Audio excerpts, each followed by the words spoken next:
नमस्कार बच्चों, मैं सुमित्रा गौतम। आज हम कक्षा 8 में पाठ 2 का पार्ट 4 पढ़ेंगे। भारी वर्षा क्षेत्रों में विशाल वृक्ष उग सकते हैं। इस प्रकार वन प्रचुर जल आपूर्ति वाले क्षेत्रों में ही पाए जाते हैं। जैसे जैसे आर्द्रता कम होती है वैसे वैसे वृक्षों का आकार, उनकी संघनता कम हो जाती है। सामान्य वर्षा वाले क्षेत्रों में छोटे आकार वाले वृक्ष और घास उगती है, जिससे विश्व के घास स्थलों का निर्माण होता है। कम वर्षा वाले शुष्क प्रदेशों में कटीली झाड़ियाँ एवं गुल्म उगते हैं। इस प्रकार के क्षेत्रों में पौधों की जड़ें गहरी होती है। वाष्पोत्सर्जन से होने वाली आर्द्रता की हानि को घटाने के लिए इन पेड़ों की पत्तियां कांटेदार और मोमी सतह वाली होती है।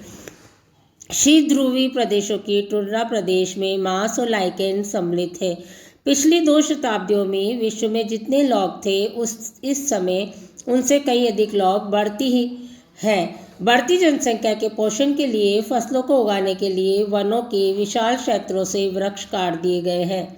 विश्व भर में वनों का आवरण तेजी से समाप्त हो रहा है। इस बहुमूल्य संसाधन के संरक्षण की तुरंत आवश्यकता है। प्राकृतिक वनस्पति और वन्य जीवन का संरक्षण। वन हमारी संपदा है। पौधे जंतुओं को आश्रय प्रदान करते हैं और साथ ही पारितंत्र को भी अनुरक्षित रखते हैं। जलवायु में परिवर्तन और मानव हस्तक्षेप के कारण पौधों और जंतुओं के प्राकृतिक आवास नष्ट हो जाते हैं। बहुत सी जातियां असुरक्षित अथवा संकटापन्न होती है।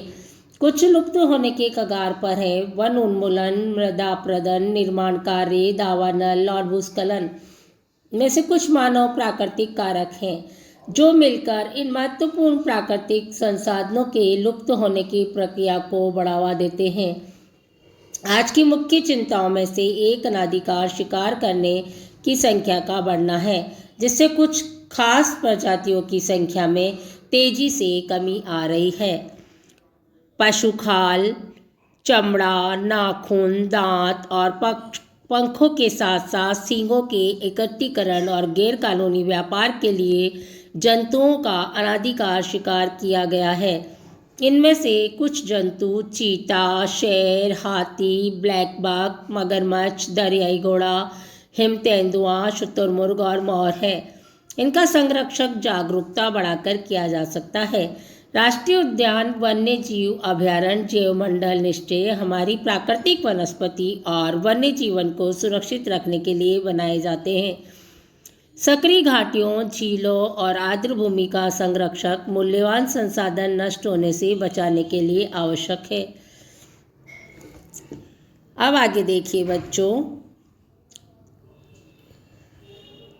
यदि प्रजातियों की सापेक्ष संख्या को भंग न किया जाए तो पर्यावरण में संतुलन बना रहता है।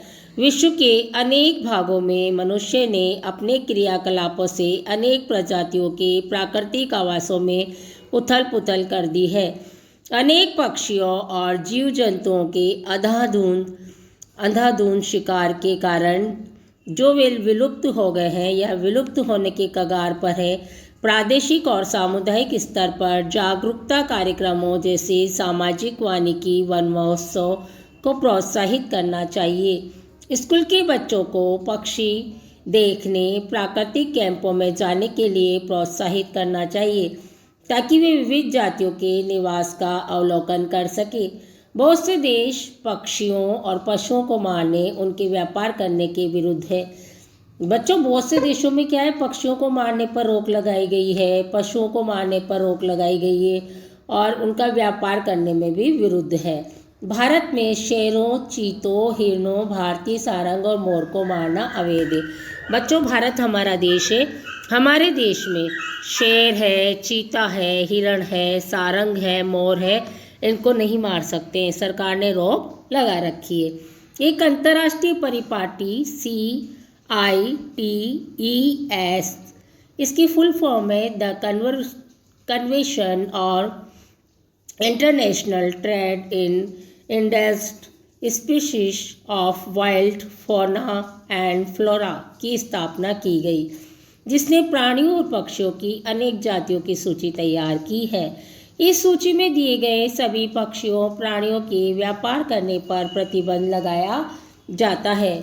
पौधों और प्राणियों का संरक्षण प्रत्येक नागरिक का नैतिक कर्तव्य है।